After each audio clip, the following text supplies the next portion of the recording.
Hello, this is Dr. Cleveland with an exciting episode of Data-Based Decision Making. In this video, we will consider different types of measurements, their reliability, and implications of using data. The type of data you use has important implications on how it can be analyzed. The type of analysis has important implications about the type of conclusions that can be drawn. The readings discuss some of the information in this video, and this video adds thoughts. The readings also cover considerable material not covered in this video, so please complete your readings to be ready for class.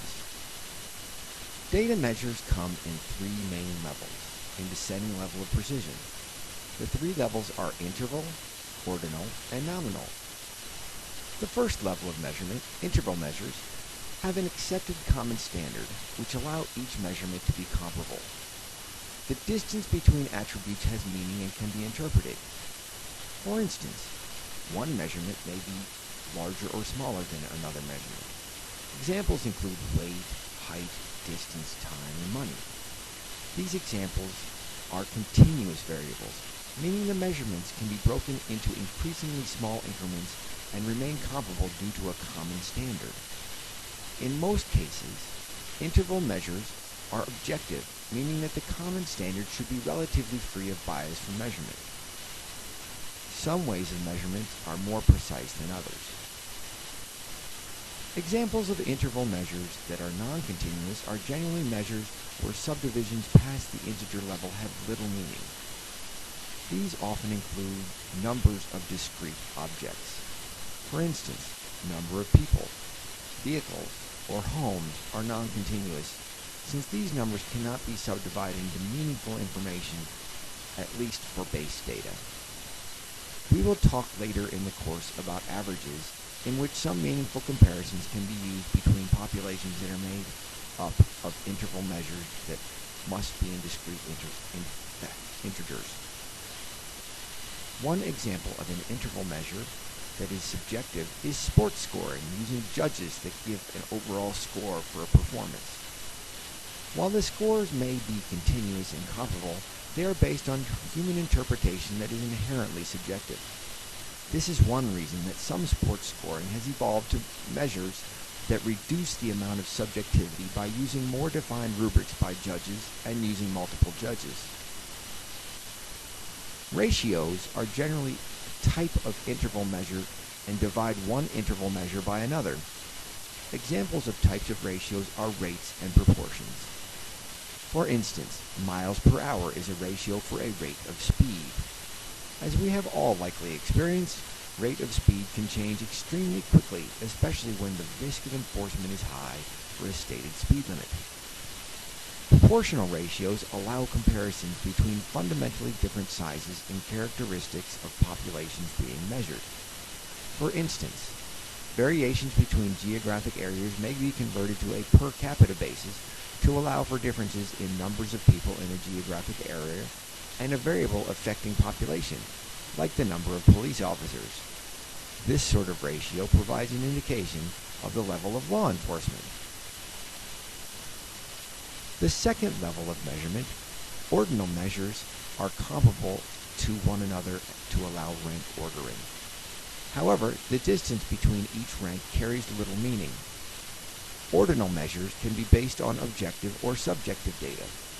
Ordinal measures relying on objective data could be the place finish in a race based on the number of votes or the amount of time to cross the finish line. The place level is an ordinal measure, whereas the underlying number of votes or the time would be an interval measure. Ordinal measures relying on subjective data are often found in opinion and feedback surveys. Surveys often gather information in terms like strongly disagree, disagree, neutral, agree, and strongly disagree. These responses have rank order properties, meaning that one response may be more favorable than another. However, the magnitude between responses is nebulous. One reason for this is that the responses are subjective and have no accepted common standard for agreeing or disagreeing. These types of measurement schemes are often called Likert scales. The third level of measurement, nominal measures, are variables defined by their name as a category. Nominal measures have no relative size or magnitude differences between the variables themselves, making rank order comparisons irrelevant or extremely difficult to make. Common nominal variables include gender, race, religion, political party affiliation, eye color, and state of residence. While people may have opinions on the superiority or inferiority of one of these nominal variables, little empirical evidence can be produced to prove that one is better than another, except on very specific attributes. For instance, women, I think, truly are better at giving birth than men. While many nominal measures are objective, some may be subjective. For instance, measures of hand preference can be subjective depending on how hand preference is defined. Is hand preference the hand you write with, the one you throw with, or what you eat with? Data reliability can be influenced by a number of factors. The most important are the level of precision in what is being measured, the level of precision of the measurement tool, and the amount of measurement subjectivity. The level of precision in what is being measured can be influenced by the size of sample, especially in relation to the overall population for which generalizations may be made. Taking a very small sample and applying it to a large population requires very careful sample selection. Precision can also be influenced by sampling bias, a topic we will discuss at length. The level of precision of the measurement tool can be affected by the clarity of the definition of what is being measured, along with the sensitivity of the measurement instrument. If the definition is unclear, then measures will be imprecise. Any tool should be appropriate for what is being measured. For instance, you would not want to weigh an infant on a scale used to weigh highway trucks. Subjectivity also influences data reliability. If the recorder of the measurement has great latitude in providing measures, then the data can be unreliable. This can be countered with techniques such as inter-rater reliability, 360-degree feedback, and articulating more detailed measures to clarify general impressions.